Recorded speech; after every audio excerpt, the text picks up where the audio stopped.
July 14, 1943. Sicily. 73 Italian and German prisoners of war lie dead in a ditch, all of them shot, executed, murdered in cold blood. 2 American soldiers stand accused of war crimes. If convicted, they face the death penalty. Their defense is simple, chilling, and impossible to refute. We were following General Patton's orders. The prosecution demands proof.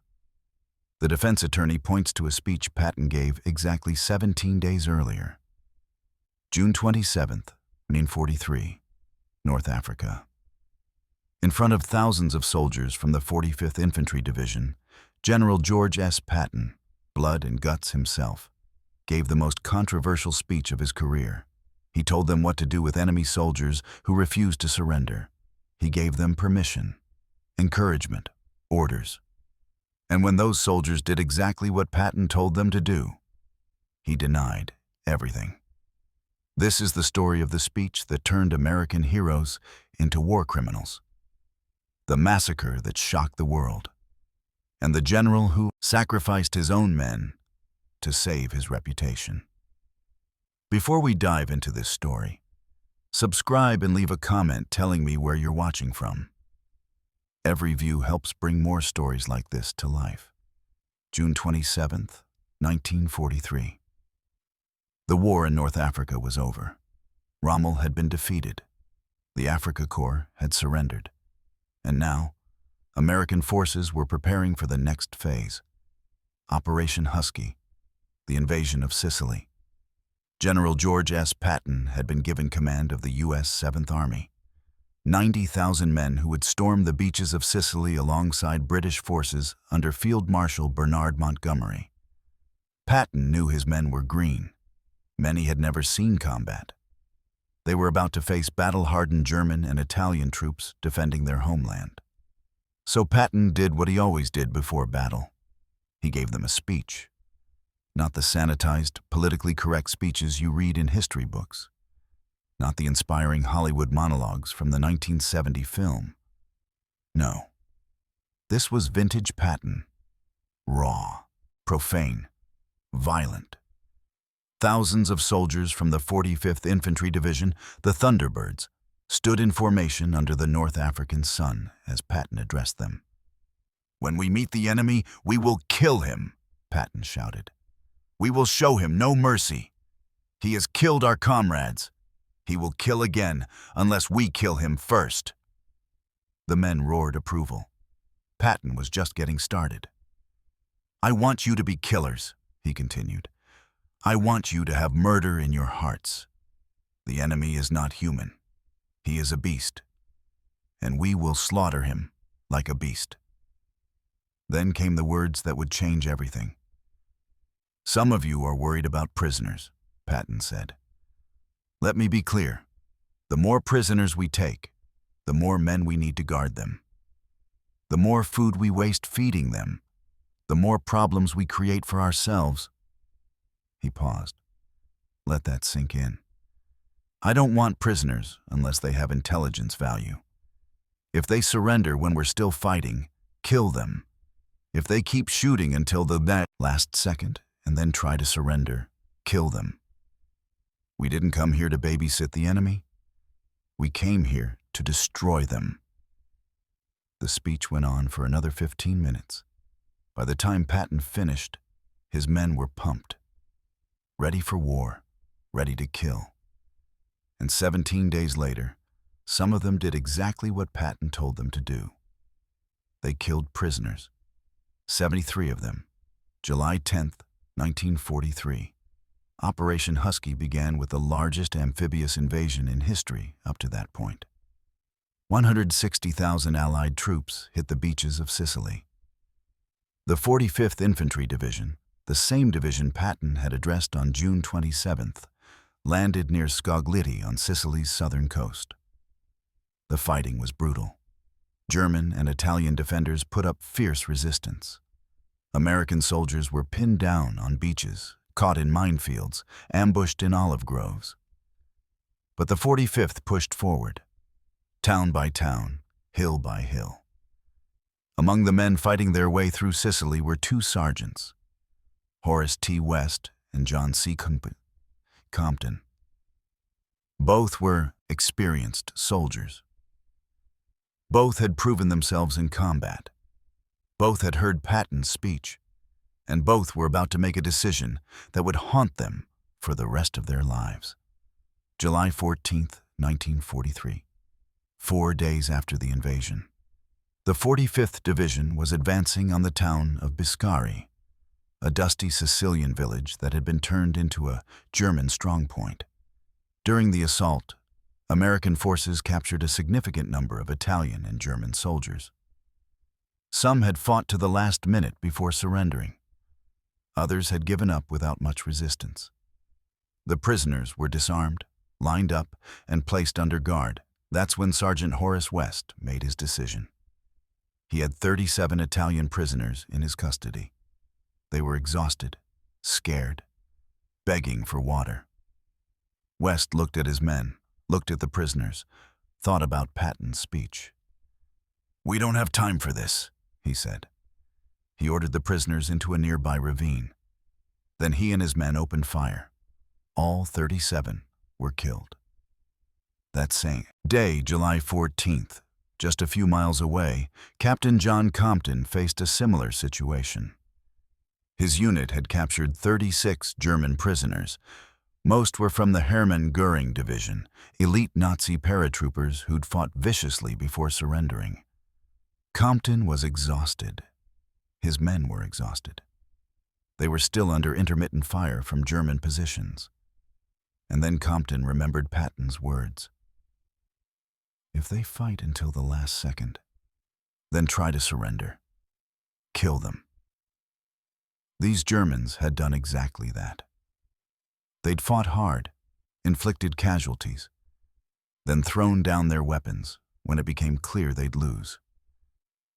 Compton made his decision. He lined the prisoners up against a wall, then gave the order to fire. When it was over, 36 German soldiers lay dead. 2 massacres, same day, same division. 73 dead prisoners total, the largest American war crime in the European theater of World War II. And it had just begun. The murders didn't stay secret for long. Within hours, a U.S. Army chaplain stumbled upon the bodies near Biscari. He was horrified. He immediately reported what he'd found to his commanding officers. An investigation was launched. Military police interviewed witnesses. Survivors, yes, there were survivors from both massacres, gave statements describing what happened. The evidence was overwhelming. Sergeant Horace West admitted to killing the 37 Italians. He showed no remorse. "They were the enemy," he said. "We were at war." Captain John Compton also admitted to the killings. His defense was simple. "I was following General Patton's orders." That statement set off alarm bells throughout the U.S. Army command structure. If Compton's claim was true, if Patton had indeed ordered soldiers to kill prisoners, it would be a catastrophic scandal. Patton was America's most famous general, a media darling, the personification of American military might, and he might have committed war crimes. The investigation continued. Quietly, secretly, Patton was questioned about his June 27th speech. He denied everything. "I never ordered anyone to kill prisoners," Patton insisted. "That's a misinterpretation of my words. I was motivating my men, teaching them to be aggressive. I never meant for them to execute surrendered enemy soldiers." But there was a problem.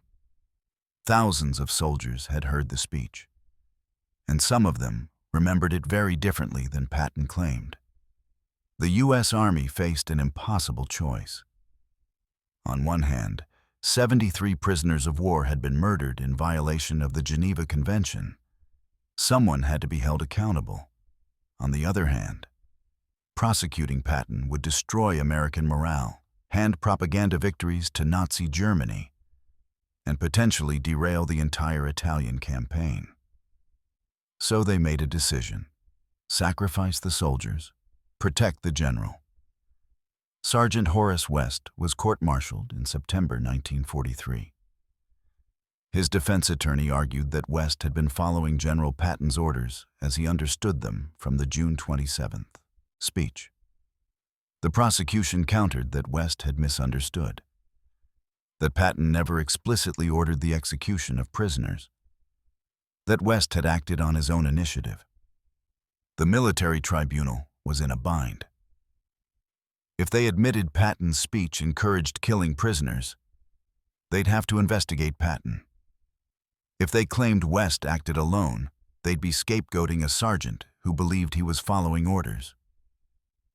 They chose the latter. West was found guilty of murder, sentenced to life in prison. But here's where it gets interesting. General Patton, the same Patton who'd allegedly given the orders that led to the massacre, personally intervened. He commuted West's sentence. 1 year later, West was released from military prison and quietly transferred to a different unit. He was never returned to combat, never dishonorably discharged. It was as if the Army wanted the whole thing to go away. Captain John Compton's trial was even more revealing. Compton's defense was more aggressive. His attorney called witnesses who testified about Patton's June 27th speech. Soldiers took the stand and repeated, under oath, what Patton had said. He told us to kill the enemy, not take prisoners. He said prisoners were a burden. He made it clear he didn't want us wasting time on men who just tried to kill us. The prosecution tried to spin it. Patton was motivating troops, not giving literal orders to commit war crimes. But the jury wasn't buying it. John Compton was acquitted. Not because he didn't kill the prisoners, he admitted he did, but because the court-martial panel believed he'd been acting on orders from a superior officer. The verdict was a bombshell. It meant the U.S. Army had implicitly admitted that Patton's speech could reasonably be interpreted as an order to kill prisoners. The U.S. Army moved quickly to bury the scandal. Patton was never formally investigated, never charged, never reprimanded. In fact, just weeks after the Biscari Massacre trials, Patton was promoted and given command of the entire 7th Army's push across Sicily. The official narrative became, 2 rogue soldiers committed war crimes. They were dealt with. Justice was served. But journalists who'd covered the trials knew better. War correspondents who'd been embedded with the 45th Division heard whispers about Patton's speech. For a brief moment, it looked like the story might explode into a major scandal. Then something else happened that completely overshadowed Biscari. August 3, 1943. Patton visited a field hospital in Sicily and slapped a shell-shocked soldier, calling him a coward. August 10th, he did it again at another hospital. When those incidents became public in November 1943, they dominated headlines for months. The Biscari Massacre was forgotten. Patton's slapping scandal almost ended his career. He was removed from command, forced to apologize, and sidelined for months. But the massacre? The 73 dead prisoners? The speech that started it all? Barely mentioned. It was as if the U.S. Army and the American public decided it was easier to be outraged about Patton slapping 2 soldiers than to confront the possibility that he'd encouraged war crimes. So what happened to the men involved? Sergeant Horace West, convicted of murder, sentenced to life, released after 1 year, transferred to a non-combat unit, lived quietly after the war, died in 1974. Never spoke publicly about Biscari. Captain John Compton, acquitted at his court-martial, returned to combat, killed in action in Italy on November 8, 1943, less than 4 months after the massacre. He was 30 years old. Some historians believe he sought death in combat, haunted by what he'd done. General George S. Patton, never charged, never investigated. went on to lead the Third Army across France and into Germany, became one of the most celebrated generals in American history, died in December 1945, never publicly acknowledged the Biscari Massacre.